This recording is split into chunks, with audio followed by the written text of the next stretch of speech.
Vamos a conversar con el académico de la Escuela de Salud Pública de la Universidad de Chile, Carlos Cuadrado, está en pantalla, además secretario del Departamento de Políticas Públicas del Colmed, o sea, el Colegio Médico, para los que no conocen necesariamente la abreviatura. Muchas gracias por acompañarnos en CNN Chile. Muchas gracias, Mónica. Buenas noches. Buenas noches. Primero, le quiero preguntar respecto del momento, es lo que todos nos gustaría saber, a todos nos gustaría entender con mayor claridad en qué momento de esta epidemia estamos viviendo, si estamos cerca del pic o no, si todavía falta para llegar. Y se lo pregunto porque usted mismo hace algún tiempo creía y pensaba que fines de abril, principio de mayo iba a ser el pic de esta pandemia y no fue. ¿Qué ocurrió y en qué momento cree que estamos ahora? La verdad es que el diagnóstico de que uno ha pasado un pico epidémico solamente se puede hacer de manera retrospectiva. Cuando vemos una curva epidémica, y era lo que teníamos a principios de abril, teníamos una desaceleración en ese momento, pero que posteriormente tuvo un rebrote importante, que es lo que hemos observado de mayo en adelante. Durante la última semana en la región metropolitana hemos visto una desaceleración en la velocidad de nuevos contagios. No obstante, todavía estamos creciendo en términos promedio de los casos nuevos. Significa que en la región metropolitana, que es la más afectada a la fecha, todavía no hemos llegado al pico epidémico. Lo que sí, los modelos que se han utilizado hasta ahora en su mayoría indican que lo más probable es que esto ocurra durante el mes de junio. Perdón, durante el mes de... Junio. Junio. Y corrijo porque le dije Carlos Cuadrado y es Cristóbal sí. Cuadrado. Y usted todo ahí muy educado se hizo el leso, pero no se preocupe, corríjame nomás, no es ningún problema, todos nos equivocamos. Cristóbal Cuadrado entonces. A ver, pero usted dice que entonces que el pic podría ser, de acuerdo a lo que está ocurriendo, en junio, pero eso implica que después hay una, no sé cómo se dice técnicamente, pero una latencia, un par de semanas o tal vez más, en que siguen llegando los pacientes que se contagiaron durante ese pic, ¿no? Absolutamente. Yo creo que hay que diferenciar cuando se habla de un pic de contagios. Una cosa son los casos nuevos, pero hay una latencia importante de 2 a 3 semanas con respecto a la hospitalización de casos, ¿sí? Porque sabemos que desde que una persona se contagia, que se hospitaliza, pasan por lo menos 14 días. Por lo tanto, vamos a ver probablemente más bien durante julio la máxima cantidad de personas que estén requiriendo ventiladores mecánicos y hospitalizaciones. Y probablemente también la mayor cantidad de fallecidos también va a estar apareciendo durante julio, con un retraso de algunas semanas a cuando veamos el máximo número de personas contagiadas diarias. O sea que todo el mes de julio va a ser tremendamente complejo para el sistema hospitalario. Así es, y probablemente un tiempo mayor, ¿no? Porque igual como hemos tenido un incremento sostenido en el tiempo, cuando uno pasa el pico epidémico también hay una reducción gradual. No es que en el fondo de una semana a otra vayamos a tener una caída muy importante, sino lo que pasa es muy parecido como hemos visto, que suben de 5.500 a 5.700 y así muy lentamente. Una escalera muy similar es lo que uno espera a la salida. De hecho, la experiencia europea en Italia, por ejemplo, es que después del pico epidémico ellos tuvieron prácticamente durante 6 semanas todavía una cantidad importante de casos que, si bien iban disminuyendo gradualmente día a día, todavía significaba una carga muy sustantiva sobre el sistema de salud. Quiero preguntarle también, ¿qué fue a su juicio lo que falló, que en vez de ser el pic en fines de abril, principios de mayo o mediados de mayo, como se creía, la situación se prolonga? ¿Es que algo falla? ¿Cuánto de responsabilidad de las estrategias tomadas? ¿Cuánto también de la gente, de quienes pudiendo respetar la cuarentena, no estando en juego su sobrevivencia diaria, no la respetan igual? ¿Qué fue lo que falló en la estrategia? Yo creo que también es muy importante transmitir que en un proceso epidémico como el que estamos viendo en Chile, la verdad es que tenemos como múltiples curvas ocurriendo simultáneamente. Tuvimos un primer pic epidémico que se produjo con lo que ocurrió en el sector oriente de Santiago, lo que ocurrió en Magallanes, en la Araucanía y en Ñuble, que fueron los lugares que fueron afectados más tempranamente. Ese pic epidémico efectivamente ocurrió durante abril.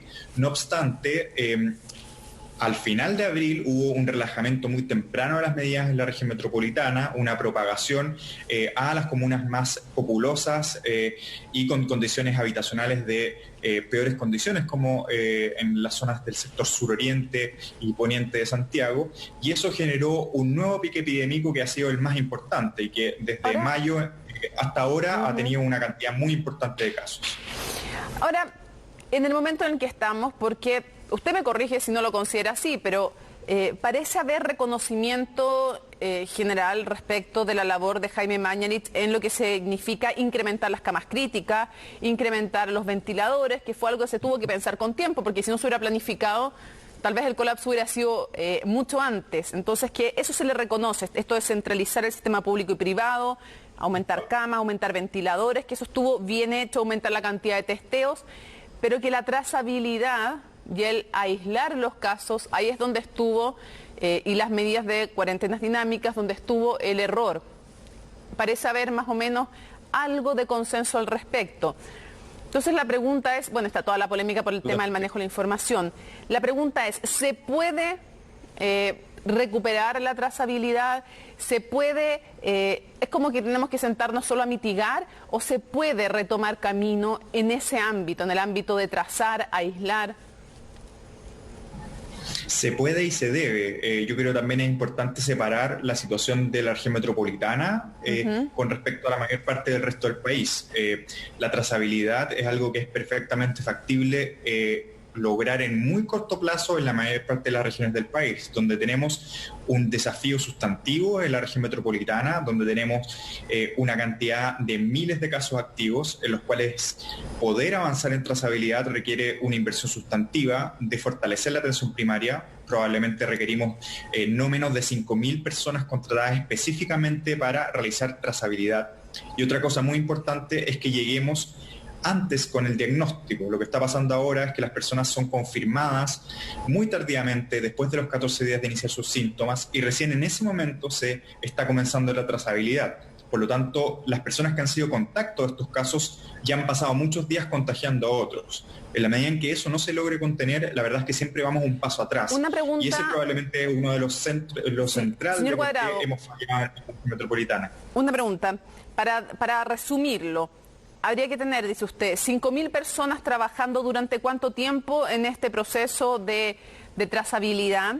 Y segundo, de cuánto a cuánto. Es obvio que 14 días es mucho para recibir un examen y que es tiempo en que se van expandiendo los focos de contagio. Entonces, como si me pudiera resumir los dos conceptos. 5.000 personas trabajando, ¿cuánto tiempo? Y ¿cuánto es el máximo aceptable de demora de un examen? Siempre ojalá que fuera inmediato, ¿no? Pero para esta política que estamos hablando de retomar, trazar, aislar, los dos conceptos. Lo primero, con respecto a los trazadores, los necesitamos implementar lo antes posible. ¿Por cuánto tiempo? Los vamos a necesitar por todo el tiempo en que tengamos un brote epidémico en el cual tengamos muchos miles de casos como tenemos en la región metropolitana. La cantidad de trazadores es proporcional a la cantidad de casos que uno tiene. En la medida que uno tiene menos casos, quizá en 2 meses más vamos a poder reducir esa cantidad, pero por lo menos ahora necesitamos una cantidad muy sustantiva de personas. Con respecto a cuánto tiempo, ya hay 2 tiempos fundamentales. Primero, tenemos que ser capaces que la gente logre acceder a una consulta médica precozmente. Hoy día las personas se demoran en promedio unos 5 días desde que inician sus síntomas hasta que ven a un médico. Y después de eso, además, tenemos que las personas se demoran 5 hasta 7 días en recibir su resultado de su examen. Todo ese periodo de tiempo no debería ser más de 5 o 6 días. Y para eso tenemos que tener estándares. Por ejemplo, que los resultados de los test estén máximo en 48 horas. Y probablemente eso va a requerir priorizar, digamos, cómo se analizan los tests a lo largo del país. Ya. Quiero llevarlo a 2 temas brevemente, pues nos va a acabar el tiempo. Lo primero, ¿cuál cree que es la situación en Valparaíso y si ahí sí se están aplicando o no las estrategias adecuadas o qué habría que hacer distinto? Valparaíso ha mostrado durante las últimas 4 semanas un incremento de casos muy importante. Hace 2 semanas por lo menos ya que era bastante evidente que la situación sanitaria se estaba saliendo un poco de control, y en ese momento también ya se empezaron a montar las alertas de que era el momento de una cuarentena en ese lugar. La trazabilidad ha tenido muchos problemas también en la región de Valparaíso, y en eso se parece bastante a las circunstancias que nosotros veíamos hace más o menos un mes y medio en la región metropolitana. Por lo tanto, resulta fundamental que todo lo que hemos estado hablando estos últimos minutos sobre la región metropolitana, de incrementar la capacidad de trazabilidad, exámenes más oportunos, fiscalización de las cuarentenas, que es muy importante, y obviamente avanzar en dar condiciones para que las personas se puedan quedar en la casa, es extremadamente importante. Y para ir cerrando, quiero preguntarle su opinión respecto del nuevo ministro de Salud y también de la forma y fondo como debuta hoy día en la comunicación pública de las cifras. Se incorporan a expertos que explican también conceptos, y la gran noticia es que se va a incorporar a los que han fallecido, a quienes han fallecido con examen pendiente o que están sospechosos de haber tenido COVID-19 a la cifra que se comunica, no solo que se le entrega a la ONU, sino que se comunica públicamente. Quiero preguntarle cómo vio ese debut en la comunicación pública.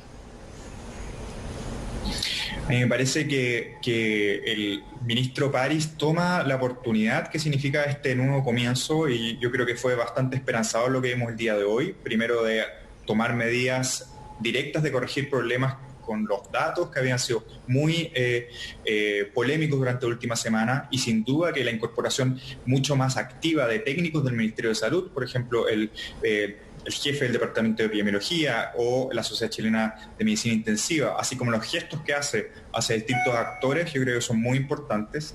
Y yo espero que esta semana también tengamos nuevas noticias de cómo esta nueva forma de organizar la respuesta a la pandemia permite efectivamente que todos los talentos del país, tanto el mundo académico, gremial y muchos otros actores, puedan efectivamente colaborar como mucho tiempo se ha estado solicitando. Y la señal de dar a conocer todas las cifras, también los presuntos fallecidos con COVID o los fallecidos presuntamente con COVID-19, ¿ese hecho puntual le parece relevante? Absolutamente. Yo creo que hay que recordar que la salida del exministro Mañalich se da también en el contexto de esa controversia, ¿no? Por lo tanto, era algo esperado que el día de hoy el nuevo ministro, al asumir, hiciera referencia a eso y que nos acercara entonces a estar acorde a las estadísticas internacionales solicitadas por la OMS. No había ninguna justificación por las cuales estar guardando esas cifras cuando era algo que se estaba produciendo de manera sistemática y que sin duda aporta a una mayor transparencia de la gestión de la crisis. ¿Y una mayor confianza pública? Absolutamente. Un principio fundamental es que tengamos transparencia en la comunicación y en los datos para poder tener nuevamente una confianza en la autoridad que yo creo que ha estado muy degradada lamentablemente durante los últimos meses. Cristóbal Cuadrado, muchísimas gracias por habernos acompañado en CNN Chile, que esté muy bien. Muchas gracias, buenas noches. Vamos a una pausa en Noticias Express y regresamos.